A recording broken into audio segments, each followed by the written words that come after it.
In the shadowed heart of the Appalachian Mountains, where ancient ridges rise like the spine of some slumbering giant, the forest is a world unto itself, vast and unyielding, its secrets buried beneath roots older than memory.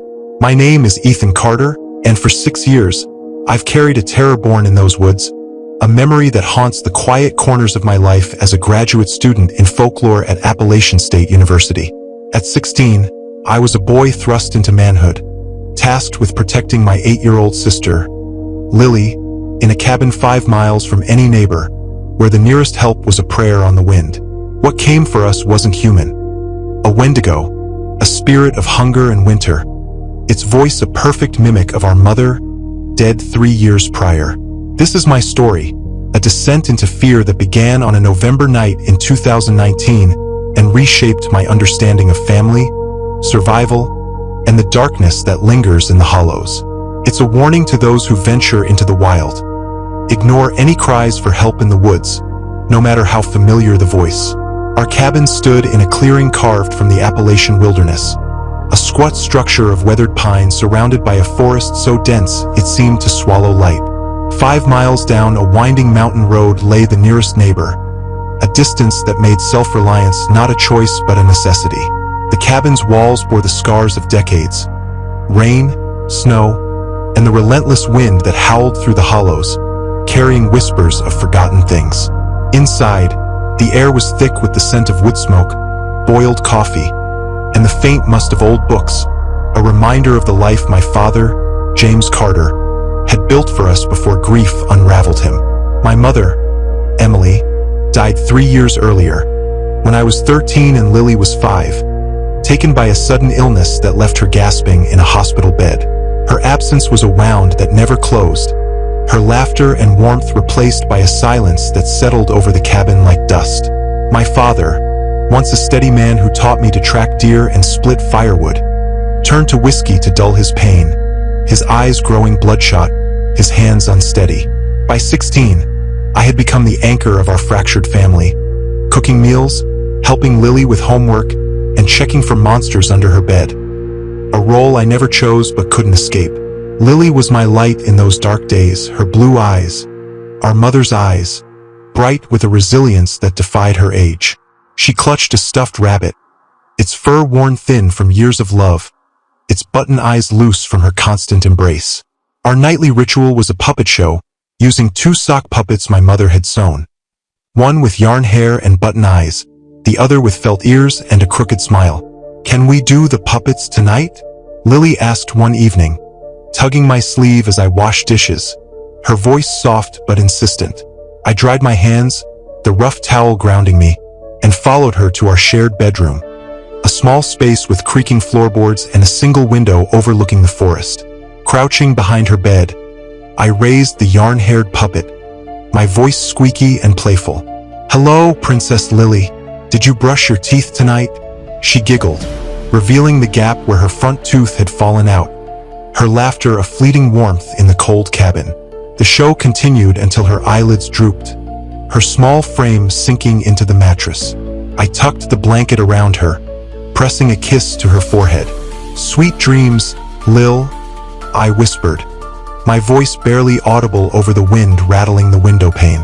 In the living room, my father sprawled across the worn couch, an empty whiskey bottle tipped over on the floor, its amber dregs staining the wood.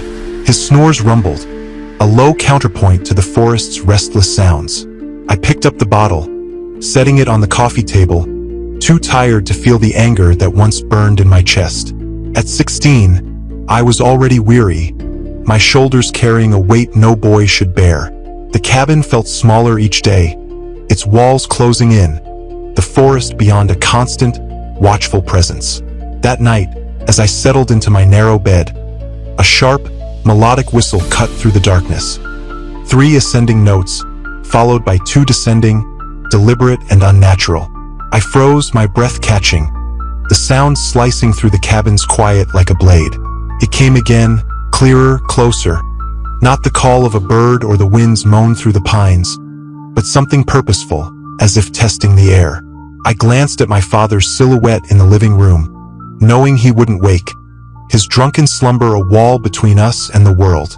Grabbing the flashlight from beside the door, I stepped onto the porch, the cold air biting through my thin sweater, goosebumps prickling my skin. The woods loomed black beyond the cabin's weak glow, an impenetrable wall of shadow. I swept the flashlight's beam across the treeline, its light swallowed by the darkness, revealing nothing but bare branches and frost-kissed leaves. The whistling stopped, leaving only the rustle of leaves and a distant owl's call. I stood motionless, straining to hear, my pulse loud in my ears. Minutes passed, the forest holding its breath, until I retreated inside, double-checking every lock. 3 doors, 6 windows, each a potential breach in our fragile sanctuary. Sleep eluded me, the ceiling's wooden beams a canvas for my racing thoughts. The whistling's 5 notes replayed in my mind, familiar yet wrong, like a lullaby twisted into something sinister. My mother's voice, soft and warm, used to sing us to sleep with a similar melody, but this was a mockery, a distortion that set my nerves on edge. The cabin's old clock ticked past midnight when the whistling returned, closer now, just outside my window. Then, a voice, soft, gentle, and impossibly familiar, froze my blood. "Ethan, come outside, sweetie." It was my mother's voice, the same warmth, the same slight southern lilt, but warped, as if filtered through deep water. "I'm waiting for you." I scrambled out of bed, rushing to Lily's side, terrified she might hear it too. She slept peacefully, her rabbit clutched tight, oblivious to the impossibility outside. I crept to the window, my hand trembling on the curtain, unable to lift it. The voice came again, from the porch now. "I miss you so much. Why won't you come see me?" My throat constricted. It was her voice, down to the way she called me sweetie, when she wanted something, a habit I'd forgotten until now. But my mother was dead. I'd watched her casket lowered into the ground, the earth swallowing her forever. "Please, Ethan, I'm so cold out here." The voice pleaded, growing louder, more desperate. "Don't you love me anymore? Don't you want to see me?" I dove under my blankets, pressing my hands to my ears, tears stinging my eyes as I fought the urge to answer, to run to the voice that sounded so much like her. For hours, the voice circled the cabin, a predator testing its prey. It shifted between sweet pleas and harsh accusations, each word a knife. "I thought you were the responsible one," it hissed. "Your sister would come to me. Lily loves me enough." Then softer, "I just want to hold you again, sweetie, just for a moment." I stayed hidden, shaking, the voice's intimacy a violation, as if it had reached into my memories and stolen her essence. When dawn finally lightened the sky, the voice faded with a final whistled melody. My mother's lullaby, now a curse. I emerged hollow-eyed, trembling, staring out the kitchen window at the forest. No footprints marked the ground, no evidence of the night's torment, only the silent trees watching. My father stumbled into the kitchen, squinting against the light, his hangover a familiar shadow. "Dad, something happened last night," I said, watching him pour coffee with unsteady hands. I heard whistling, then a voice. It sounded like Mom. His bloodshot eyes darted to me, then back to his mug. "Just the wind playing tricks. These mountains make strange noises." "It wasn't the wind," I insisted, my throat tight. It knew my name. It called me sweetie, like she used to. His mug hit the counter, coffee sloshing over the rim. "You had a nightmare, Ethan." "I was wide awake," I said, my voice rising. He snapped, "Then you imagined it," lowering his voice as Lily's bedroom door creaked open. She appeared, clutching her rabbit, her hair a tangled mess. "I'm hungry," she said, oblivious to the tension. I made breakfast, oatmeal with a drizzle of honey, while my father retreated to the couch with his coffee and aspirin. The subject was closed, his denial a wall I couldn't breach. After helping Lily get ready for school, I walked her down our long driveway to the bus stop, the morning air biting through my jacket. Her small hand swung in mine, her voice bright. "Will you make puppets again tonight?" "Of course," I said, forcing a smile as the yellow school bus rounded the bend.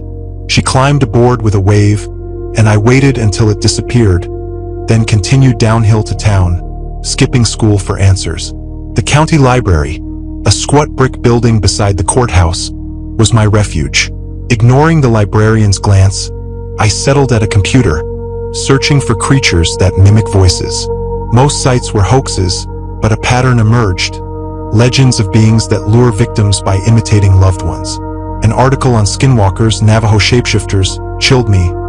They targeted isolated families, mimicked the dead, and needed permission to enter a home. The details fit, but something felt incomplete.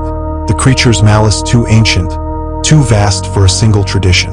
I printed the pages, stuffed them into my backpack, and hurried home, the forest's silence heavier now, as if it knew I was prying into its secrets. That evening, I cooked dinner, macaroni and cheese, while Lily colored at the kitchen table. Her drawing caught my eye. 3 stick figures before our cabin, and a 4th apart with long brown hair. "That's great," I said, my voice tight, turning back to the stove. After dinner, I played games with Lily until bedtime, each moment of normalcy a fragile shield against the night's approach. After tucking Lily in, I retrieved a kitchen knife and returned to our bedroom, my father's snores echoing down the hall. Using a screwdriver, I attached brackets to the window frame, fitting a wooden dowel to prevent it from opening more than an inch. I sat cross-legged on my bed, knife within reach, watching the window, the curtains open to face whatever came. At midnight, the whistling began. 3 ascending notes, 2 descending, my mother's lullaby, slow and deliberate. "Ethan," the voice called from outside my window. "Why did you block the window, sweetie? Don't you want to see me?" My pulse hammered, but I stayed silent. "I've been watching you all day," it continued softer. "You look so tired. Let me in, and I can help you sleep, like I used to." The wind rattled the glass, and a scraping sound. Claws on wood followed. "You always were such a good boy," it said, pausing. "But now you're ignoring your own mother. You always were a disappointment." The voice shifted, moving toward Lily's side of the cabin. "Not like your sister. Lily loves me. Lily would let me in." My blood ran cold. Maybe I should call her instead. It sang, "Lily, wake up, sweetheart. Mommy's home." Lily stirred, but I placed a trembling hand on her shoulder, ready to cover her ears. The voice circled for hours, alternating between sobs that broke my heart and accusations that cut deep. "Your father drinks because of you, Ethan. If you'd been better, maybe I wouldn't have died." By dawn, the voice faded mid-sentence, the silence as terrifying as the threats. I remained awake, knife in hand, guarding Lily, whose peaceful sleep was a small mercy. That day at school was a blur, my teachers' voices fading as I fought exhaustion. Back home, I set Lily up with coloring books while I cooked, the cabin eerily quiet without my father, who'd left for supplies, likely at Roy's bar. Lily's drawing stopped me cold. A stick figure in a red dress. "Who's that?" I asked, stirring macaroni. "Mommy," she said, not looking up. She was wearing her red dress last night. The spoon slipped, clattering against the stove. "What did you say?" "I heard Mommy calling me last night," Lily said, her voice matter-of-fact. "She wanted me to open the window, but I was too sleepy." My stomach dropped. The creature had targeted her, too.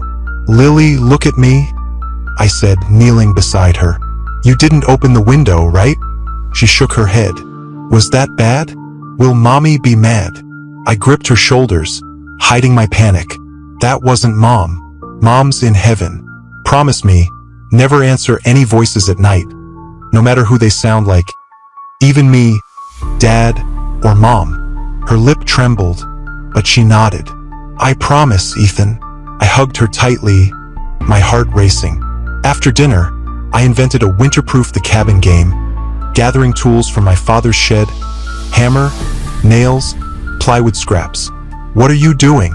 Lily asked, watching me measure her window. "Keeping the cold out," I lied, smiling. "It'll get chilly tonight." I boarded her window, leaving a small gap for air, then reinforced every window in the cabin. the hammering echoing like a heartbeat. The rational part of me knew plywood might not stop it, but action was better than helplessness. By dusk, my father hadn't returned, likely at Roy's until closing. I tucked Lily into bed, rolling out my sleeping bag beside her, flashlight and knife within reach. "Are we having a sleepover?" she asked, sleepy. "Like camping inside?" I said, brushing her hair back. The clock chimed 9, then 10, the cabin creaking under the weight of silence. At 11, the whistling began, faster, more urgent. "Ethan," the voice called, no longer distant. "Why are you hiding from me, sweetie?" Scratching followed, claws dragging across the walls. "I see what you've done to the windows," it said. "Do you think wood will keep me from my children?" The voice shifted to Lily's, sobbing, "Ethan, help me. I'm outside." I nearly leapt up, but Lily slept beside me, safe. "Nice try," I whispered, knowing it heard. A low chuckle, neither my mother's nor Lily's, echoed, then shifted back to my mother's voice, intimate and chilling. "Do you remember skipping stones at the creek?" it asked. "You were 8, crying because you couldn't make them bounce. I showed you how to hold your wrist." The memory flooded back, vivid and painful. Or the sock puppets. The green one's buttons kept falling off. I redid them 3 times while you watched. It knew everything, private moments, my mother's blue dress at Lily's 5th birthday, her lullaby. "I know how she died," it whispered. "I know what happened that day." Something heavy dragged across the porch, the floorboards creaking. The scratching circled the cabin, up walls, across the roof, like a creature with impossibly long limbs. "Let me in, Ethan, or I'll take Lily. She'll come willingly." I pulled Lily closer, knife useless in my trembling hand. For hours, it alternated voices, reciting family secrets, wearing me down. By 3 a.m., it sang my mother's lullaby, the melody pulling at my exhaustion. I pinched my arm, the pain keeping me awake, fearing what would happen if I slept. I woke at dawn, the knife on the floor, sunlight filtering through the plywood. Lily slept, unharmed. My father stood in the kitchen, coffee brewing, his eyes clear, his posture rigid, the man he'd been before my mother's death. "You're up early," I said, my voice hoarse. He turned, his eyes alert, dark circles mirroring mine. "Didn't sleep," he said. "You look worse than I do." "Something's out there," I said, clutching the knife. "Something bad." I told him everything, the whistling, the voice, the library research.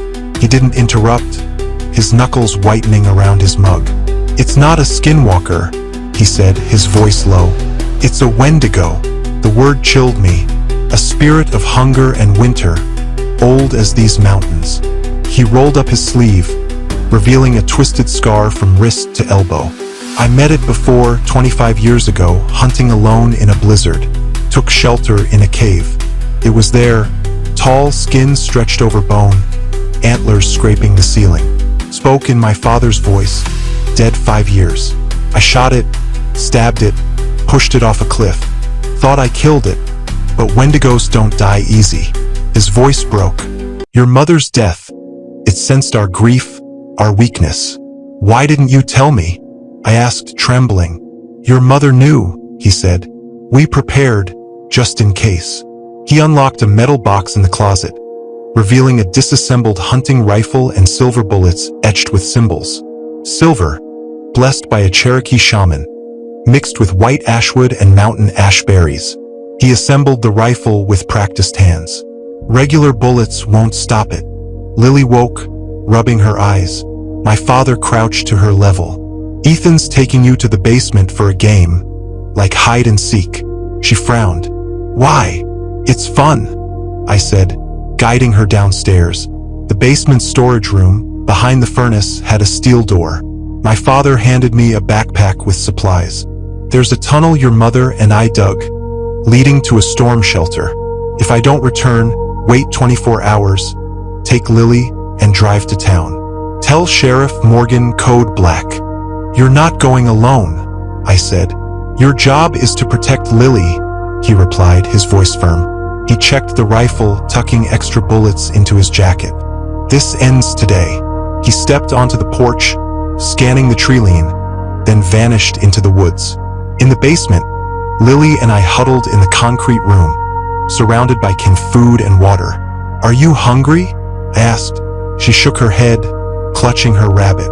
Hours passed, marked by my watch, 7:36 p.m., the sun gone. Gunshots broke the silence.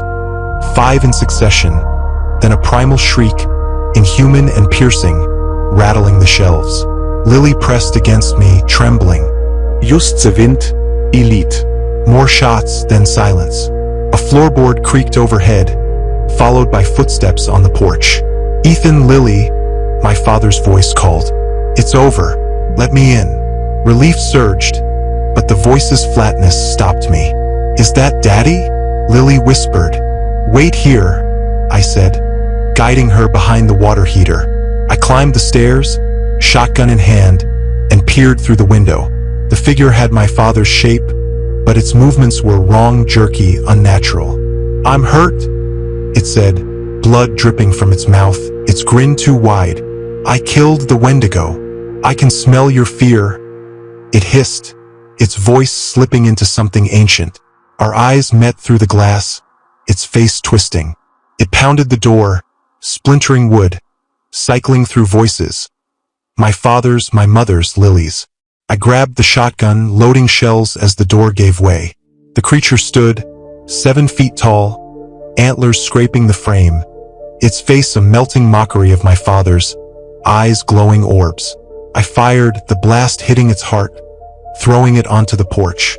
It thrashed, then stilled, its true form revealed. Skeletal, paper white, needle-like teeth gleaming. Movement caught my eye. My father, limping from the trees, bloodied but alive. "It's me," he said, his eyes human. He sat beside me, trembling, pulling me into an embrace. "I wounded it, but it was stronger. You did it."